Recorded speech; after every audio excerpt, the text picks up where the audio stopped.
সোহেল ভাই, একটি প্রশ্ন এখন আসলে সবচেয়ে বেশি আসছে যে আপনি আসছেন আওয়ামী লীগের নেতৃত্বে, আওয়ামী লীগের হাল ধরতে। তো সেটির ব্যাপারেও আমরা একটু আপনার কাছে জানতে চাই। আমরা জানতে চাইছিলাম যে তাহলে বর্তমানে বাংলাদেশ আওয়ামী লীগের কি অবস্থা, আপনি বাংলাদেশে আওয়ামী লীগের একটি হাল গুরুত্বপূর্ণ ধরছেন। বিষয় নিয়ে কথা বলবো, যে বিষয়টা বাংলাদেশের সার্বভৌমত্বের সাথে যুক্ত। দেখবেন হাসিনা কিভাবে বাংলাদেশের সার্বভৌমত্বকে ঝুঁকির মুখে ফেলছে। আসসালামু আলাইকুম দর্শক, দেশ ও দেশের বাইরে থেকে যারা এই মুহূর্তে ভিডিওটি ওপেন করেছেন সবাইকে অসংখ্য অসংখ্য ধন্যবাদ। দর্শক, প্রথমেই আপনারা শিরোনাম দেখেছেন, এখন দেখবেন বিস্তারিত। বিস্তারিতর প্রথম অংশেই আপনারা দেখেছেন খালেদ মঈনুদ্দিন বর্তমানে সোহেল তাজকে একটি প্রশ্ন করেছিলেন, যে প্রশ্নে বলা হয়েছিল যে বাংলাদেশে শতকরা 80% লোকই নতুন করে একটা মন্তব্য প্রকাশ করছেন, সেটা কতটুকু সত্য। সেই মন্তব্যটা হচ্ছে যে বাংলাদেশের আওয়ামী লীগ দল সোহেল তাজ এখন বর্তমানে দায়িত্ব বহন করছেন, এটা কতটুকু সত্য এবং কতটুকু যুক্তি আছে।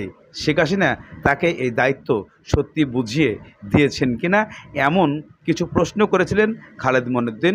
সোহেল তাজ এর উত্তরে যা দিয়েছেন আপনারা এই ভিডিওর শেষে অবশ্যই পেয়ে যাবেন।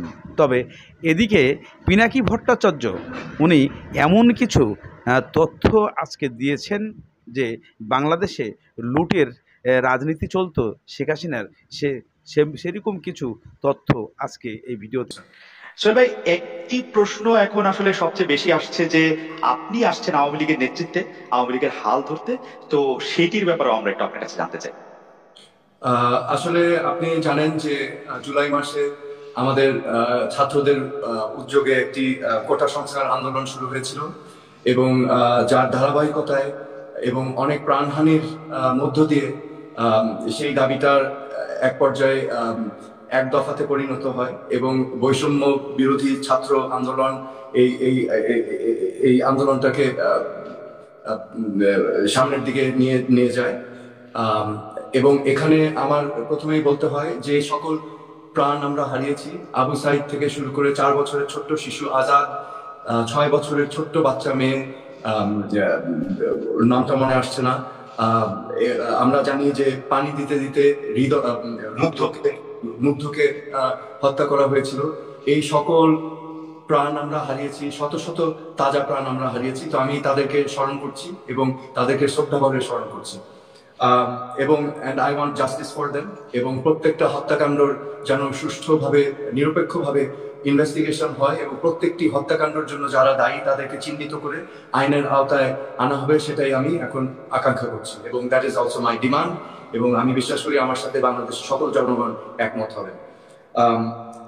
এখন এই ছাত্রদের আন্দোলনের মাধ্যমে একটি অভ্যুত্থান ঘটে গিয়েছে বাংলাদেশে। এই ছাত্র সমাজ, আমি যতটুকু দেখেছি, আমার তাদের সাথে পরিচয় নেই, কিন্তু আমি টেলিভিশনে যা দেখেছি, সোশ্যাল মিডিয়াতে যা দেখেছি, they are very they themselves are very inspiring. তারা ইন্সপায়ার করছে মানুষকে, একটি নতুন বাংলাদেশের স্বপ্ন দেখাচ্ছে। আসলে এই নতুন বাংলাদেশ বা এই স্বপ্নটাই কিন্তু ছিল আমাদের মুক্তিযুদ্ধের স্বপ্ন। আমাদেরও মুক্তিযুদ্ধের উদ্দেশ্যই ছিল একটি বৈষম্যহীন সমাজ ব্যবস্থা। আমাদের মুক্তিযুদ্ধের কিন্তু উদ্দেশ্যই ছিল যে এই সমাজে আমরা মেধাই হবে আমাদের সবকিছুর মাপকাঠি। এমন একটি সমাজ যেখানে ধর্ম বর্ণ নির্বিশেষে আমরা সমান অধিকার নিয়ে আমরা এই সমাজে অগ্রসর হব। তো আজকে যে ছাত্র সমাজ যেই চিন্তাগুলো নিয়ে এসেছে সেটা কিন্তু এই একই চিন্তা। সো আমি এটা দেখে আমি নিজেই খুব ইন্সপায়ার্ড হয়েছি যে নতুন জেনারেশন এখন বেরিয়ে এসেছে, তারা মত প্রকাশ করছে একটি সুন্দর ভবিষ্যতের জন্য, একটি দুর্নীতিমুক্ত অনিয়ম বিহীন একটি সমাজ ব্যবস্থা যেখানে সকলের জন্য ন্যায় বিচার থাকবে, গরিব ধনীর ভেদাভেদ থাকবে না, ন্যায় বিচার সবার জন্যই উন্মুক্ত থাকবে। সো তারা আজকে এই আন্দোলনের মাধ্যমে সেই বাংলাদেশের স্বপ্ন দেখছে। সো আমিও এই স্বপ্নের সাথে মনে প্রাণে আমি একাত্মতা ঘোষণা করছি এবং আমিও আমার রাজনীতি শুরু করেছিলাম এই একই স্বপ্ন নিয়ে। আমি কিন্তু রাজনীতিতে এসেছি এই স্বপ্ন নিয়ে এবং আমি এটা না বললেই হয় না। 2008 সালে যখন আমি নির্বাচন করি দ্বিতীয়বারের মতো, তখন আমার দল একটি ম্যানিফেস্টো দিয়েছিল, দিন বদলের সনদ। এই দিন বদলের সনদেই কিন্তু এই সকল কিছু, এই স্বপ্নটাকেই কিন্তু তুলে ধরা হয়েছিল এবং সেই স্বপ্ন নিয়েই কিন্তু আমি সেদিন নির্বাচন করেছিলাম, এবং যে আমাদের বাংলাদেশও এরকম সুন্দর হবে, একটা সোনার বাংলাদেশ হবে। সো আজকে তাদের এই প্রত্যয়কে আমি সমর্থন জানাই। আমি এই সরকারের কাছে অনেক কিছু আশা করছি, যে এই ছাত্র সমাজের এবং সার্বিকভাবে আমাদের বাংলাদেশের সকল মানুষের যে স্বপ্ন, সেই স্বপ্নর যেন প্রতিফলন ঘটে, এবং সেটা তখনই ঘটবে যখন আমরা রাষ্ট্র কাঠামো এবং আমাদের রাষ্ট্রের ব্যবস্থাগুলোকে আমরা বিনির্মাণ করতে পারবো সঠিকভাবে। হ্যাঁ, that means all the democratic institutions must be strengthened. এখানে সুশাসন বা আমরা যদি একটি অগ্রগতিশীল দেশ হিসাবে মাথা চাড়া দিতে চাই ভবিষ্যতের পথে, তাহলে আমাদের দর্শক, ইতিমধ্যে আপনারা সোহেল তাজ এবং খালেদ মনিউদ্দিনের সেই কথাপতন শুনেছেন। এই কথাপতন শোনার পরে আপনাদের মনে কী ধরনের প্রশ্ন এসেছে, যে প্রশ্নগুলা আপনারা অবশ্যই কমেন্টের মাধ্যমে জানাবেন। এইদিকে পিনাকি ভট্টাচার্য যে কথাগুলো বলেছেন শেখ হাসিনার এই লুটের বাংলাদেশ রাজ্য নিয়ে, এবং কিভাবে ছেড়ে গেলেন রাজ্য, আর কত টাকাই বা লুটপাট করে নিয়ে দেশের বাইরে গেছিলেন, সব কিছু তথ্য আজকের এই ভিডিওতে তুলে ধরা হয়েছে। তবে এই শেখ হাসিনার লুটের যে রাজ্য ছিল, এর মূল নাটক, মূল দৃশ্য, মূল চরিত্র সবই ছিল ইন্ডিয়াকে পাশে রেখে, যা মোদি সবই জানত, এবং মোদিকে হাত করে এই সব কিছু করেছিলেন। আর সেই সাম্রাজ্য যখন ছেড়ে চলে যায়, তখন একে একে সব গোমর ফাঁসে আসে। আর কারা কারা দেশের বাইরে হাজার হাজার কোটি টাকা নিয়ে চলে গেছেন, সেই সূত্রগুলোও তুলে ধরা হয়েছে, এবং তাদের এই যে টাকার পাহাড়, তাদের এই যে রাজ্য, এগুলো কি ফিরিয়ে আনা সম্ভব কিনা, এ নিয়েও কথা বলেছেন বর্তমানে বাংলাদেশের সেই পিনাকি ভট্টাচার্য। চলুন আমরা তার কাছে চলে যাই। হাসিনা যাচ্ছে তাই করে গেছে দেশ নিয়ে, কেউ কিছু কইতে পারে না। এই আমরা যারা কয়েকজন দেশে থাকি না, তারাই কিছু কিছু কইতে পারি। আজ একটা অতি গুরুত্বপূর্ণ বিষয় নিয়ে কথা বলবো, যে বিষয়টা বাংলাদেশের সার্বভৌমত্বের সাথে যুক্ত। দেখবেন হাসিনা কিভাবে বাংলাদেশের সার্বভৌমত্বকে ঝুঁকির মুখে ফেলছে। বিষয়টা ফেনী নিয়ে। আমি কুকি ন্যাশনাল ফ্রন্ট নিয়ে ভিডিওতে বলছিলাম যে আমাদের ভৌগোলিক উইক পয়েন্ট হচ্ছে ফেনী। এই উইক পয়েন্ট ইন্ডিয়ার চিকেন নেকের চাইতেও নাজুক। আমি এটাও বলছি, ইন্ডিয়া যদি এই ফেনী থেকে চট্টগ্রামকে আলাদা করে দিতে পারে, তাহলে সে চিকেন নেকের দুর্বলতাই শুধু কাটাতে পারবে না, সে মুফতে একটা সমুদ্র বন্দরও পেয়ে যাবে। এইটা দেশের রাষ্ট্র ক্ষমতায় যারা থাকে তাদের বুঝতে হয়। সব রাজনৈতিক নেতৃত্ব বুদ্ধিমান হয় না, আমরা জানি। বেকুব লোকেরাও দেশ চালানোর দায়িত্ব পায় মাঝে মাঝে। তারা না বুঝলে দেশের সামরিক বাহিনীকে এটা বুঝতে হয়, তারা সেই জন্য ট্রেন্ড। সামরিক গোয়েন্দা সংস্থাদের বুঝতে হয়, তারা সেই জন্য ট্রেন্ড। সেভাবেই তাদের রাজনৈতিক নেতৃত্বকে ব্রিফ করতে হয়। আজকে আমরা দেখব ফেনী অঞ্চলের ভূ রাজনৈতিক গুরুত্বকে কিভাবে খাটো করা হয়েছে, উপেক্ষা করা হয়েছে, এবং এমন ভয়ানক সব কাজ করে বিপজ্জনক পরিকল্পনা করে দেশের সার্বভৌমত্বকে ঝুঁকির মুখে ফেলে দেওয়া হয়েছে। ঝুঁকির মাত্রাটা বোঝার জন্য আসেন আমরা ফেনী নিয়ে আমাদের ভৌগোলিক ঝুঁকিগুলো কি কি সেটা আলাপ করি। আপনি যদি চিকেন নেক দেখেন, তাহলে দেখবেন ভারতের 7 সিস্টার্স আছে না, সেটা ভারতের মূল ভূখণ্ডের সাথে ভূমির মাধ্যমে যুক্ত। কিন্তু আমাদের পুরা চট্টগ্রাম অঞ্চল বাংলাদেশের মূল ভূখণ্ড থেকে ভূপ্রাকৃতিকভাবে বিচ্ছিন্ন। ভয়ানক কথা, কিন্তু ফেনী নদী চট্টগ্রাম অঞ্চলকে বাংলাদেশের মূল ভূখণ্ড থেকে বিচ্ছিন্ন করে রাখছে। এই চট্টগ্রাম অঞ্চল বাংলাদেশের মূল ভূখণ্ডের সাথে কিভাবে যুক্ত? তাইলে যুক্ত মাত্র 3টা সড়ক সেতু আর একটা রেল সেতু দিয়ে। মাত্র এই 4টা সেতুর নিয়ন্ত্রণ শত্রুপক্ষ নিয়ে নিতে পারলে আমাদের মূল ভূখণ্ডের সাথে চট্টগ্রাম বিচ্ছিন্ন হয়ে যাবে। শুধু তাই না, আমাদের মূল ভূখণ্ডের সাথে আমাদের সমুদ্র যোগাযোগ বন্ধ হয়ে যাবে। আমরা মূলত একটা ল্যান্ড লকড কান্ট্রিতে পরিণত হব। কেউ কেউ বলতে পারেন, কেন আমাদের মোংলা বন্দর আছে না? এটা নদী বন্দর, সমুদ্র বন্দর না। সমুদ্রগামী জাহাজ এই মোংলা বন্দরে এসে নোঙ্গর ফেলতে পারবে না। এই অবস্থা কি চিকেন নেকের চাইতে ভয়ানক না? আসেন আমরা এই বিষয়টা গুগল আর্থে দেখি।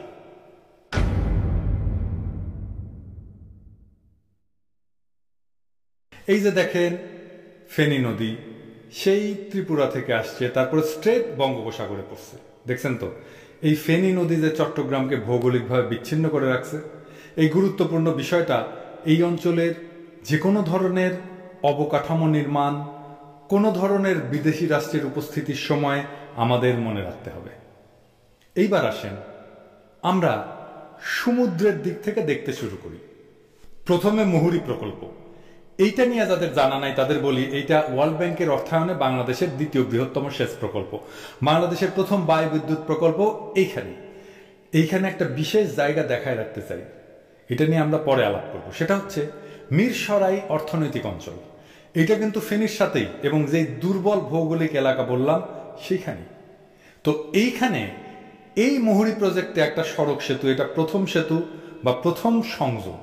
আরো উপরে যাই, আরো উপরে যাই, এইখানে দেখব আমরা দুইটা সেতু পাশাপাশি। প্রথমে একটা সড়ক সেতু, এরপর একটা রেল সেতু। এরপরে আমরা আরো উপরে যাই, আরো উপরে এইখানে আর একটা সড়ক সেতু। এই 4টা সড়ক সেতু বাংলাদেশের মূল ভূখণ্ডকে চট্টগ্রামের সাথে যুক্ত করছে। আচ্ছা, এইবার আসেন আমরা দেখি হাসিনা কোথায় কোথায় গ্যাঞ্জাম করছে। দেখেন এই মিরসরাই অঞ্চল যেটা দেখাইলাম, এই অঞ্চলে ইন্ডিয়াকে জায়গা দেওয়া হয়েছে অর্থনৈতিক অঞ্চলে। অল্প স্বল্প জায়গা না, 900 একর জায়গা। নিউজে বলছে চট্টগ্রাম জেলার মিরসরাই ও ফেনী জেলার সোনাগাজী উপজেলায় প্রায় 30,000 একর জমিতে বঙ্গবন্ধু শেখ মুজিব শিল্পনগর গড়ে তুলছে। সেইখানে 900 একর জায়গা দেওয়া হয়েছে ভারতীয় অর্থনৈতিক অঞ্চল তৈরি করার জন্য। কেউ কখনো নিজের দুর্বল ভৌগোলিক জায়গায় অন্য রাষ্ট্রকে স্থাপনা বানাতে দেয়? আমাদের তিস্তা প্রজেক্ট আমাদের জায়গায়, আমাদের মাটিতে, সেই প্রজেক্টে আপত্তি দেয় ইন্ডিয়া, এই কারণে যে এটা চায়না করবে। আর আমার দুর্বল ভৌগোলিক জায়গায় আমি খোদ ইন্ডিয়াকে 900 একর জায়গা দিলাম স্থাপনা করার জন্য। ওইখানে 900 একর জায়গায় তো 9,000 ইন্ডিয়ান কমান্ডো সিভিলিয়ান সাইজে চাকরি করবে। এই কাজে সেনাবাহিনী কেন মানা করলো না, আপত্তি জানাইলো না? সামরিক গোয়েন্দারা কেন মানা করলো না? কেন ওকে সিগন্যাল দিল? উত্তর আছে কোনো? ও আচ্ছা, ওনারা তো আবার আমাদের পোস্টে বট বাহিনী দিয়ে কমেন্ট করানোতে বিজি আছেন, ওনাদের ডিস্টার্ব দেওয়া ঠিক হবে না, তাই না? আপনাদের যে দেশের মানুষ বেতন দিয়া পালে, কেন পালে? করেনটা কি আপনারা? দেশের সার্বভৌমত্ব রক্ষার জন্য করেনটা কি বলেন তো, এক্সপ্লেইন করেন। আরে খারাপ আরো আছে, ইন্ডিয়া আমার ভূমিতে ব্রিজ করছে। ব্রিজ এই ফেনী নদীর উপরে ওদের সাবরম আর বাংলাদেশের রামগড়কে যুক্ত করে নাম দিছে মৈত্রী সেতু। কি মৈত্রী রে বাবা! ইন্ডিয়া আমার ভূমিতে এবং স্পর্শকাতর ফেনীর ভৌগোলিক সীমানায় ব্রিজ করছে। তাদের লক্ষ্য কি সেটাও তারা বলছে। তারা ত্রিপুরার সাথে চট্টগ্রাম বন্দরের যোগাযোগ স্থাপন করতে চায়। ভাই, এটা পরিকল্পনা না, কিন্তু হয়ে গেছে অলরেডি। এই দেখেন গুগল আর্থে সেই ব্রিজটা কি চমৎকার দেখা গেল। এই কুলে মোদি আর ওই কুলে মাম্ম, মাঝখানে ফেনী নদী বইয়া চলা যায়। তো আমাগো সেনাবাহিনী এই ব্রিজটা করার সময় কইবেন না যেটা করতে দেওয়া যাইবে না? আপনারা না বাংলাদেশের সার্বভৌমত্বরে রক্ষা করবেন? তো স্ট্র্যাটেজিক্যালি গুরুত্বপূর্ণ জায়গায় আপনি আরেক রাষ্ট্রে অ্যাক্সেস দেন কেমনে, কোন যুক্তিতে? নাকি ভাবছেন যুদ্ধ তো আমি করুন না, যুদ্ধ করবে কৃষকের পোলা? জবাব আছে কোনো জেনারেল সাহেবেরা? বাংলাদেশে এমন একটা অবস্থা কইরা রাখছেন ভয় দেখা যে সামরিক বাহিনী নিয়ে কেউ কোনো কথা কইতে পারবে না, কিন্তু আপনারা কি কাজ করেন সেটা তো জবাব দিতে হবে নাকি? দিন পাল্টাইছে না, এখন তো সবাই জিগাইবে, জবাব তো দিতে হবে। এই ইউটিউবারদেরকেও জবাব দিতে হবে। এই সেতু খুব গুরুত্বপূর্ণ জন্যই মোদি নিজে আইসা উদ্বোধন করছে। বোঝা গেল কত জায়গায় হাসিনা দেশটারে জয় বাংলা করে দিচ্ছে। এখন কেউ কেউ কইতেই পারেন আপনি কি মিলিটারি আছিলেন, আপনি কি সামরিক গোয়েন্দা, আপনার চাইতে কি আমাগো আর্মি জেনারেলরা কম বুঝে, আপনি যে সবারতে বেশি বুঝেন, কইতে পারেন। আপনি যুদ্ধ বুঝে গেছেন। শোনেন ভাইরা, খারাপ আমি যা কইছি তা বুঝার জন্য নেপোলিয়ান বা আলেকজান্ডার বা আইসেন হাওয়ার হইতে হয় না, কমন সেন্স থাকলেই হয়। আমাকে জেনারেল ভাইরা বুঝতেছেন আমি কি বুঝাইতে চাইছি। আর না বুঝলে ধরে নেব ওনারাও গিপিএ পাইপ, হাসিনার আমলে তো গিপিএ পাইপের জয় জয়াকার। যাই হোক, যাগো সন্দেহ যায় নাই তাগো আর একটা গুরুত্বপূর্ণ জিনিস দেখাই। এই আর্টিকেলে ইংরেজিতে একটা গুরুত্বপূর্ণ কথা আছে, দেখেন। ইংরেজিতে যা আছে দেখাইলাম তো, এইটা বাংলায় বলা আছে যে এই ব্রিজ মানে এই মৈত্রী ব্রিজ একটা স্ট্র্যাটেজিক ব্রিজ।